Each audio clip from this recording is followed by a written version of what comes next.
tool. So what we're going to do here, come back down to our Reports tab. We're going to run our summary here. All right? And again, the summary should not be used with the client. For compliance purposes, we want to use the full illustration. But in this secondary illustration, I think that we'll all find that we're going to have some more cash value. You'll notice that we're again plugging in our $3,000 per year. That's $250 per month for the first 10 years. You can see that over here on the left-hand side. We then bump it up to $4,200. Then we take it up to $4,800 from year 21 to year 30. In this case, we put in about $120,000 in total net premium. Got about $237,000 in cash value, and you got a death benefit of about $537,000, assuming no variables change. Now, again, when we take age 70, you want to make sure that you're doing these comparisons to see what's best for the client. Age 70 on this one compared to age 70 on the last one. Okay. The first illustration we ran put in $80,000 in premium. Got about $205,000 in cash value, a death benefit of about $454,000. The secondary illustration we ran put in about $40,000 more, got $120K in net premium, and you have about $320,000 more in cash value here. So again, the importance of overfunding and funding for longer is a real thing. The more compounding interest we build, the more cash value we're going to have. So again, that's two easy ways to run illustrations. Now, let's switch gears real quick. Let's go ahead and do maybe an older consumer closer to 50, 55, okay? So I'm going to bump up the age from 35 to, let's say, again, age 50 here. Let's go ahead and do age 50. Let's do a male. We'll go ahead and do preferred. And I'm going to go ahead and start off with target funding. Always start with target, all right? We can, again, take a look at target. Then we can look at, again, overfunding. Let's go ahead and look at, I don't know, say, again, the same face amount, $300,000. And you would want to, again, customize this based on their insurable need. GPT test violation, again, want to leave that at maximum allowable amounts. And in this case, the age 50-year-old client, we know we can't stop payments really early on this client because you're going to have a higher cost, right? So in this case, I'm going to show the client maybe funding it to age 75. And again, this doesn't lock anything into the contract. We're simply using this as a tool. Now, with this secondary illustration, being an older consumer, their goals are a little bit different. Hopefully, they already have a vehicle that they're using to prepare for retirement. So what I'm going to do here is I'm going to add the long-term care rider on this scenario. We're going to add the LTC rider. And when you add the long-term care rider, you get an option to illustrate a hypothetical long-term care scenario. When you illustrate a hypothetical long-term care scenario, this gives you a great resource to show a client how an acceleration will impact a death benefit or policy value when a client is receiving LTC. So we're going to go ahead and do that here. Let's go ahead and illustrate our long-term care scenario. And when we illustrate the LTC scenario, you have a few tabs that pop open. The first tab is the HIPAA per diem estimated growth rate. So we're estimating that the HIPAA per diem is going to grow at about 4% per year. This is basically like an inflation fighter here. We're estimating it's going to grow at 4% per year. We're going to project a long-term care benefit starting at age 71, but it'll be based on the long-term care death benefit at age 70. And we're going to show a maximum long-term care benefit being paid out to the consumer on an annual basis on the long-term care summary. Okay? So again, this secondary illustration is an older consumer more focused on long-term care protection. So let's go ahead and run our illustration. And notice that, again, when we have LTC, we're not able to have the chronic illness rider, but we're still able to have the terminal and the critical rider. So let's run our summary here. Let's see what we got. And again, in this case, we have an older consumer, so our premium is definitely going to be more expensive. In this case, you have a client, target premium, $525 per month, okay? $525, and in this case, I switched back to level at age 66, so it's thinking that we have an increase in face amount here. So I'm just going to rerun this one real quick. Let's switch back to level at age 76 instead. Okay, so let's rerun that. And again, that older client has a higher cost of insurance, $525 per month. That's $62.97 per year. And again, we put in about $157,000 over that 25-year period. Have about $218,000 in cash value and about $518,000 in death benefit. Now, again, when we come to the long-term care scenario, okay, you have a little tab at the top here, and this is great for agent purposes. Okay, when you click on long-term care, we're going to come down to age 70 and 71. And when you look at age 70 here on the ledger, you can see that we have a death benefit of approximately $450,945. Now, again, we start to take out long-term care benefits hypothetically at age 71, and you're getting out about $108,000 each year for 4 years.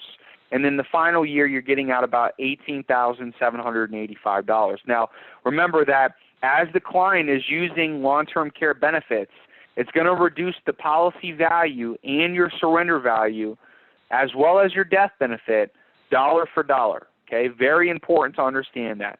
When you're using long-term care benefits, it's going to reduce your policy value and your death benefit dollar for dollar. So that's, again, your target premium, $565 per month, definitely more expensive than that first client. But in this case, remember that you still have the same flexibility. This is an IUL. Our minimum is, again, $45.51. Our maximum is closer to $14,000. So in this, again, secondary illustration for this 50-year-old client, I'm going to pivot to, again, specify all. Or if you were wanting to show, again, another more aggressive solve, you could do it an easy way and do guideline annual premium. Remember that guideline annual premium is typically going to create a more aggressive premium for your client. So it's going to build better cash value. Now, in this case, I'm not going to change anything else. We've already really done all the hard parts of the structuring of the illustration. We just simply changed the solve for a different outcome. So let's run our summary here. And when we run our summary, remember that this is just a quick quote. We shouldn't use this with the client. But when we run this summary here, we should definitely take a look at our premium. It's going to be more expensive. We're at $1,155 per month. All right, so that's $13,864 per year, paying for 25 years. We put in about $346,000 in total cash value, total premium. You have a cash value of about $680,000, and you have a death benefit almost at $1 million. And when you come, again, back to that long-term care summary, the larger the death benefit, the more long-term care benefits the client could receive on an annual basis. In this case, it went up pretty drastically, having that extra protection. We were able to get out about $179,000 in long-term care benefits for the first 4 years while we were on claim. Then that final year, it backed down to about $30,000 because we used all of our benefits. In addition to, again, being able to show that annualized long-term care benefit, you can also see that even after a client uses up all the long-term care benefits, you still have what's called a residual death benefit. And the residual death benefit is provided by the base life insurance policy. It's intended to keep the contract in place and possibly have a final benefit for your beneficiaries. But it's, again, $10,000 minus any outstanding loans. Okay? So, again, number of different ways that you can structure an illustration. Keep in mind there's no black and white answer on how to do it. You want to customize it based on your client's goal and need. And when it comes to, again, compliance purposes, when we're showing the client, we want to show the full illustration, not just the summary, okay? So instead of running the summary under the Reports tab, we're going to run the illustration this time. And when you run the illustration, it's going to take a little bit longer for it to load. It's a much longer document. And if you update the producer information on the first page, you'll find a cover page that actually shows the agent information as well as the client information. It'll look really sharp, and it'll show actually right here. Okay, so it'll be on that first page if you enter your producer info in there. In addition, again, as you work your way through this full illustration, you're going to come across all kinds of different terms and definitions. And we're not going to get to go through each of these pages here today, but if you get some spare time and you get a chance to go through these pages, it's definitely a great learning tool, a great resource to leverage. But again, there are a few specific pages that we want to focus on when we're presenting to our consumer. The first two that I'm going to show you are called the index accounts at a glance. Okay, the index accounts at a glance will show you our guaranteed floor, 75 basis points. Also shows you our cap on the S&P, 13.75. And again, on this chart here, it actually shows you historical performance results for the index all the way back to 1999. On the left-hand side, it'll be your index change. On the right-hand side, it'll be your index change using the floor and current cap. 20-year average for the S&P is 7.36%. Now, when you look at, again, your global index account at a glance, you have the higher cap at 15%, same floor, 75 basis points. And again, keep in mind your global index account is comprised of three indexes. Your S&P 500 on the left, your Euro Stock 50 in the middle, and then your Hang Seng Index on the right-hand side. And again, these three indexes comprise the global, so it's going to give you a weighted index change, and then what that index change would be using the cap and the floor, which over 20 years, your average is 7.94%. So definitely pretty competitive, definitely realistic to get all the way up to the cap. You can see that even in 2013, you had great index performance. So again, it is realistic. As far as the IUL is concerned, for the full illustration, by law, we're required to have three different assumptions in the illustration. We have a guaranteed assumption, we have a midpoint assumption, and we have a non-guaranteed assumption. Now, the first assumption you come across is called the guaranteed assumption. We do not want to focus on the guaranteed assumption. The reason being, the guaranteed assumption is the worst case scenario. It's illustrating just the lowest rate of return of the floor, 75 basis points. It's also charging the highest cost of insurance, the highest monthly deductions, and the highest loan rates. So you're going to see this guaranteed assumption lapse really, really early. So again, do not focus on the guaranteed assumption. This one's lapsing at age 82. The next assumption you come across is the alternate assumption. This is the in-between point, and you're at 3.5% annual rate of return here. Now, again, this is by no means guaranteed, but this is your midpoint. Okay, it shows you that in-between. The one we want to focus on is the last assumption that we come across. This is the non-guaranteed illustrated assumption, and this is illustrating an annual rate of return of 7.75%. You can see that that's here on this chart. Now, again, this is what you want to focus on. This will look exactly the same as the illustration that we saw in the summary. Okay, so make sure you're focusing on this assumption. As you continue your way down the illustration, again, you're going to come across all kinds of different terms and definition. It breaks down your minimums, your maximums, your target, your 7-pay. In addition, if you're curious on the cost and values ledger, we do have a ledger that breaks down all of your costs towards the back. If you add the additional hypothetical long-term care scenarios, you're going to find that in the back as well. And if you add the underwriting guidelines and the input summary, it's again going to be towards the back as well. You can see that on this underwriting guideline page, not only does it break down that you need to order the paramed and the blood and urine draw, but it also addresses for long-term care that you're going to have some additional requirements. The MIB check and the prescription check is done on Transamerica's side. The long-term care phone interview will be set up with the client. Right underneath that, you're going to find the input summary. And again, this is going to break down what you plugged into the software system to generate your quote. On the right-hand side will be your inputs. On the left-hand side, it'll be your different sections. So again, guys, I know that this is really a lot of information in a short period of time. We discussed a number of different case designs. We discussed a number of different solves, and we went through the full illustration. At this point in time, I know we're at the top of our scheduled time frame here, so I'm going to turn it back over to Angelo. I'm not sure if we have any questions or if we have time for questions, Angelo, but we do have time. Yeah, no, we have time for questions. I don't want to take much more of your time, but you know, I just want to make a comment quickly.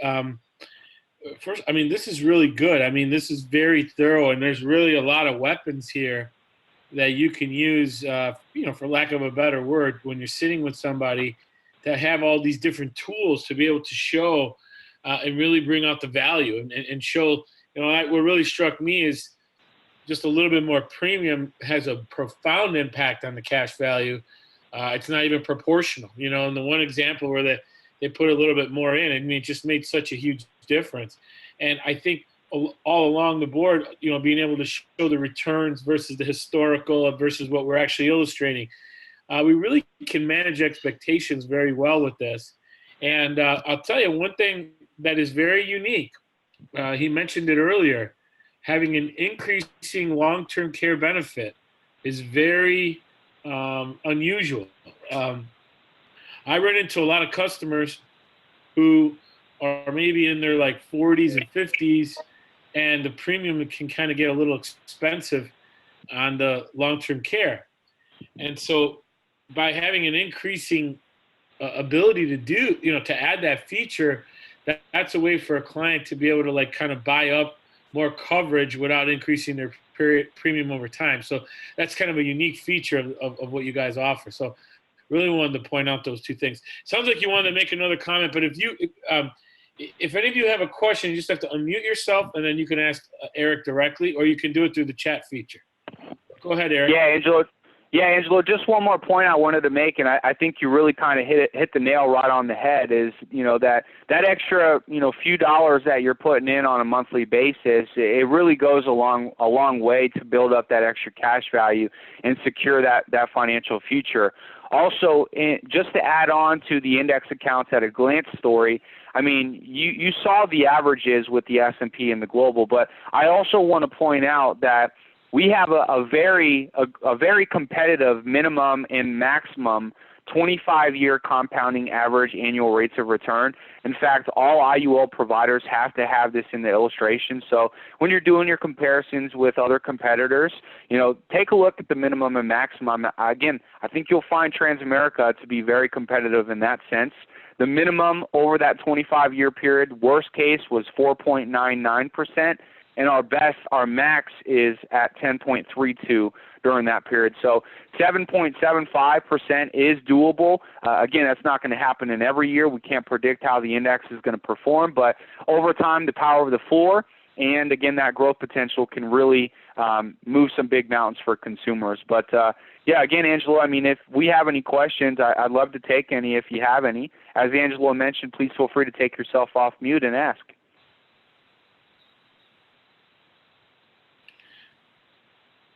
Any questions?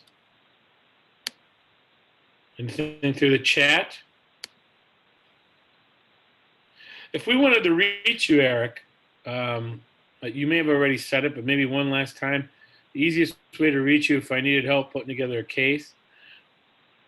Yeah, you can reach me in two different ways. You can give me a call directly at 727-299-1686, or feel free to shoot me an email if you'd like. It's going to be my first name, Eric, ERIC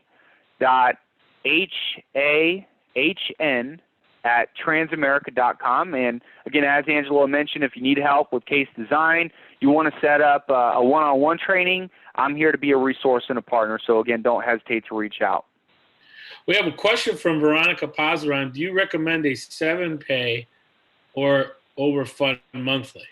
So it sounds like you mean like a one lump sum up front, Veronica, versus versus dividing it up over 12 months.